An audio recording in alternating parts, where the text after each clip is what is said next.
Abençoados irmãos e irmãs, que o Senhor Jesus esteja convosco, que o Espírito Santo nessa hora possa usar a mim como um instrumento e se expressar através de mim, trazendo entendimento, trazendo aquilo que Ele prometeu. Ele prometeu que estaria conosco, Ele prometeu que naquela hora não seria o homem falando, mas o próprio Espírito estaria usando o homem, dando sequência à obra de Cristo, porque a morte não podia detê-lo. Desse modo, Jesus Cristo ressuscitaria e seria o último e único, na verdade, enviado de Deus. Enquanto os profetas, os sacerdotes, segundo a lei, tinham seu ministério interrompido por causa da morte, o Cristo não teria essa dificuldade, não teria esse impedimento. Ele ressuscitaria no terceiro dia e isso se cumpriu. E ele então foi feito o primeiro dessa ressurreição. A minha pergunta é: você é testemunha da ressurreição de Cristo?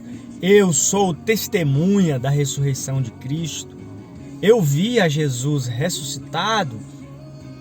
E eu quero que a gente pense, vamos refletir junto e entender qual a importância desse assunto e se é verdade que nós somos testemunhas da ressurreição de Cristo. Olhemos, por exemplo, para Tomé.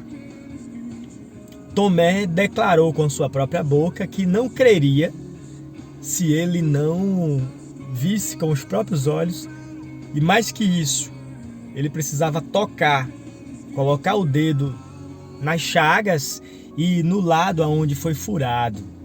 E sabemos que isso aconteceu. Agora, Paulo, como Paulo viu Jesus? Era o mesmo Jesus? Com toda certeza que era. O grande problema da mente humana é querer ver um Jesus de carne e osso e apalpar como Tomé. Mas perceba que mesmo quando ele aparece a Tomé, ele declara: porque tu vistes, creu. Bem-aventurados são os que creem sem ver. O que isso significa? Que a verdadeira fé não é uma fé dos sentidos do corpo. Não é uma fé que vê com esses olhos, que apalpam com essas mãos. Mas é a fé como Paulo, aonde ele não o viu segundo o homem, mas ele viu Cristo glorificado. E o mesmo Paulo anuncia que, ainda que muitos conheceram a Cristo segundo a carne, você pode acompanhar essa afirmação de Paulo na 2 aos Coríntios, no capítulo 5, ele vai trazer essa declaração, que alguns conheceram a Cristo segundo a carne, mas agora nós, daqui para frente, a ninguém devemos conhecer segundo a carne, porque Cristo já não é mais carne, ele já não está mais naquele corpo limitado, ele ressuscitou e foi glorificado, de modo que conhecer a Cristo é por revelação. Conhecer a Cristo ressuscitado, de verdade, significa que ele ressuscita em minha vida. Cristo está vivo em mim. Isso é ser testemunha e participante de sua ressurreição. Qualquer pessoa pode declarar que Jesus Cristo ressuscitou dos mortos. Mas para ser uma testemunha, para ser participante da ressurreição de Cristo, se faz necessário que Cristo seja gerado dentro de você e ele viva em você. Isso faz você ser testemunha, ser participante, ter a inteira certeza que ele está vivo. E ao mesmo tempo isso traz todo o desenrolar, isso é o start da missão. Você não pode ser um discípulo se Cristo não apareceu para você, se o mestre não estiver vivo, se ele não estiver te ensinando. Como você será um discípulo dele? Você poderá ser discípulo de homens, você poderá ser membro de igrejas. Agora, quando 1 aos Coríntios 12, versículo 13, é uma realidade para você, o que está escrito lá? Por um Espírito, nós somos todos batizados, formando um corpo. Perceba, 1 Coríntios 12, 13. Você é membro do corpo de Cristo pelo Espírito. Quando você é esse membro vivo, então o Espírito transforma a sua vida. Você está aqui nesse corpo, mas você tem a mente que você não é mais só isso. Você começou sendo só isso. Você começou sendo esse bebezinho aqui, essa alma vivente.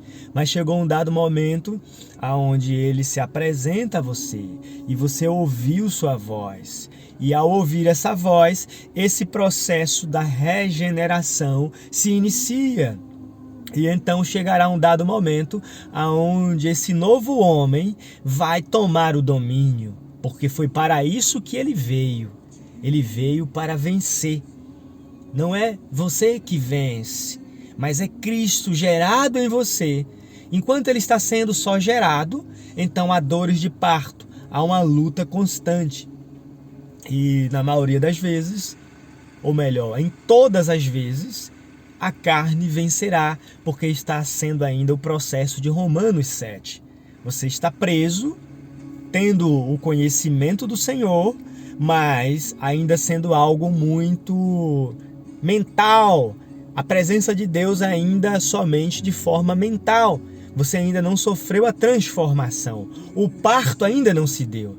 O parto se dá em Romanos 8, quando você é, de fato, liberto. A lei do Espírito de vida. A mente foi transformada.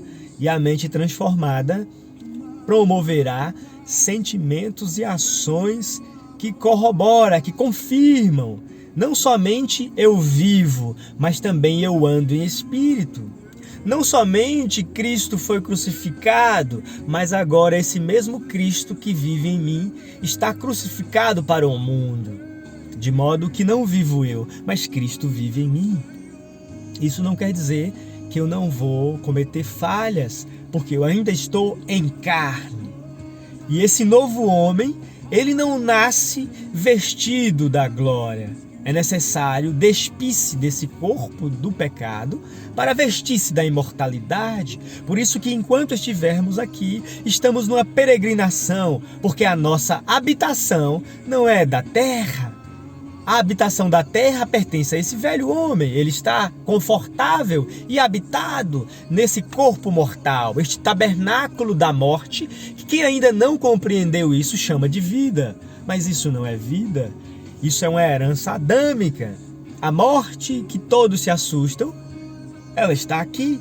Eu sou a morte, eu carne, esse corpo do pecado e da morte. Não habita bem algum nesse corpo. E este aqui não é o templo do Espírito Santo. O templo do Espírito Santo é esse novo homem. Ele veio habitar em mim porque Cristo foi gerado em mim. Se Cristo foi gerado em mim, então Deus em mim habita. E isso não está, esse novo homem não está vestido enquanto estiver nesse tabernáculo terreno. Eu estou descrevendo exatamente o que está escrito em 2 Coríntios, capítulo 5, do versículo 1 ao versículo 8. Nós gememos, desejando ser vestidos da nossa habitação celestial. E tudo isso está totalmente interligado com o novo nascimento, com a ressurreição dos mortos, com a ressurreição de Cristo, porque não há ressurreição fora de Cristo.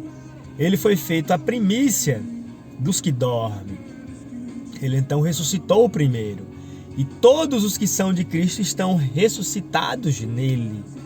O grande problema é que as pessoas querem ver com os olhos carnais. Elas imaginam então que a ressurreição dos mortos é você levantar do corpo terreno. E então Paulo vai chamar isso de insensatez. 1 Coríntios capítulo 15. Não ressuscita o que você planta. A semente não ressuscita. Dentro da semente tem a vida. E então o corpo que sai daquela semente não é a semente que plantou.